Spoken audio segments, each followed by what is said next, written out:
Hi, welcome back to Montreal in Real Life. I'm Montreal, and today I got a story for you. Storytime. Hashtag storytime. Alright, it's a bit gloomy outside today, so sorry if it looks kind of dark on the camera. We are getting into fall season, spooky season. I'm ready for it. So 3-second recap. Last time I was talking about my narc, aka narcissist, running a smear campaign against me, trying to make everyone believe that I had a drinking problem / trying to make me believe that everyone had a drinking problem. Link to that story below. Okay, so we're getting into April, probably the end of the first week of the month, and he is driving me and my friends to a party. Okay, don't judge me for going to hella parties, as you're about to hear, because it was my last semester of undergrad and I wanted to turn up. So I was going out a little bit more than I normally would, but also keep in mind that my school was hella small, like 1,500 people, so parties were like kickbacks really. But this party was actually supposed to be big, which is why like me and my friends wanted to go, and it was farther from campus, so that's why he had offered to drive us. And we went and it was really fun. We stayed for only about 10 minutes though, because there was hella people, like, and we were just, yeah. Even the party host was like trying to get people out, trying to get them to go to the house next door, which was also having a party. And so me and my friends would decide like, we'll just leave. And so we leave, we go and meet the narc back at his car. I'm not sure if he even had a chance to leave after he dropped us off, because we were literally there for like 10 minutes. So we're going back to his car, and on the way my friend bumps into this town person, and we could tell they were a town person because they were just like an older lady. They weren't like a student, but they were super turnt, and they had two bigger guys with them. And she bumped into her, she said sorry, but the lady, she just got like super angry and she started following us back to the car. So me and my two friends, we like ran back to the car and we like locked the doors, and I was telling the narc like, okay, drive away. He saw this angry lady and her two henchmen like walking toward us, and what did he do? He was like, let me hop out of the car and try and fight them. Literally, I was so scared. Like, I was like, what is going on? I started like calling him. I was like, get back in the car, let's go, you know, we're trying to like keep the doors locked down. And you know, at one point I like was about to close the door on him, because I was like, well, he want to stay here and fight, like we gonna go, like. So basically he gets back in the car and we start to drive away, and him and I start arguing like right there in front of my friends. I was like, what is wrong with you? Why would you do that? Like, it was dangerous. Like, what did he think was gonna happen? He was gonna get out and win this 3-on-1 fight?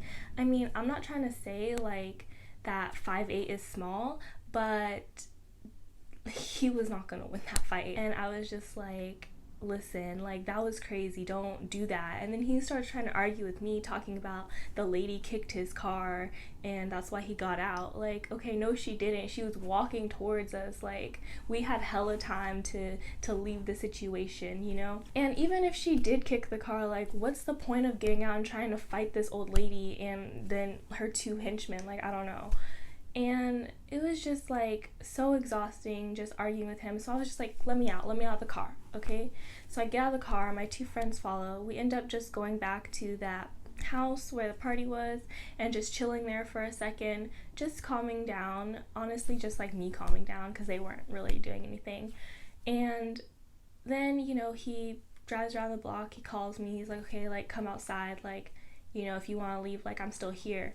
And so we end up just going back into this car, and my two friends, they actually found another party. So him and I decided we're just gonna go home, but we'll drop off my two friends. So we drop them off, and then right there in the middle of the street, like after they get out, he like parks and we start having an argument again. And he just is having a fit about like me being upset. He's like, you know, don't ever talk to me like that again, like, and just being very just angry and rude. And I'm like, whoa, like, literally what you did was hella crazy.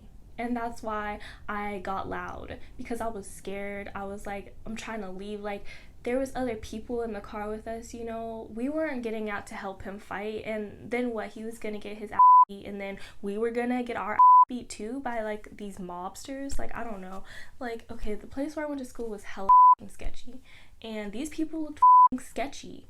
And I was just like, I don't understand, whatever. And we start like arguing hella loud, so loud that his friend, who's at this house that's having a party and blasting music, walks over to us and tells us to chill.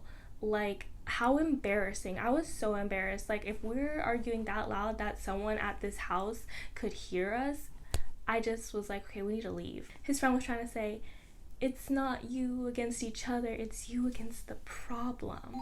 And I don't know, I was just like, let's leave. Like, I did not want to deal with it. And so we get back to his house, and I'm just still like in a mood. We're not really like talking, and he offers to make me some tea. So I was like, okay, whatever.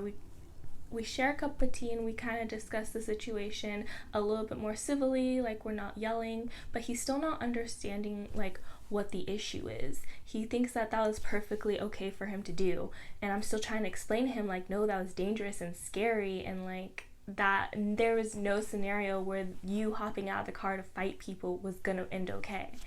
And he was just trying to say like, I got out of the car to protect you. So he's no longer saying it's because the lady kicked his car. He's saying like, I had this instinct, my hunter-gatherer instincts kicked in, and I needed to protect you. I saw we were in danger, and like I knew what I had to do. And basically I was just like, whatever. Like, I didn't want to talk about it anymore. I was just like, okay, let's just chill. He told me he would never do it again. And then he starts talking to me about like why I shouldn't get loud with him. He was trying to tell me like his mom always used to yell at him and his brother when they were little, and that, it hurts his ears. And I was like, okay, like I didn't mean to like yell. I was just like scared, and so I apologized for yelling. And then I was like, you're yelling at me too. Like, your freaking friend came over and like told us to shut the up, basically. And he was just like, he like just denied that he was yelling at me. He was like, no, I don't yell. And I was like, literally your friend walked over to us and was like, chill. And he was just like, no, I don't yell. Like, you were the one who was getting loud, and don't ever do that again. Basically just telling me like I need to respect him, this, that, and the third.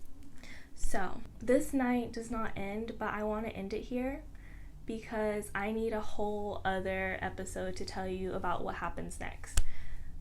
There is more shady stuff to come, some more seedy activity.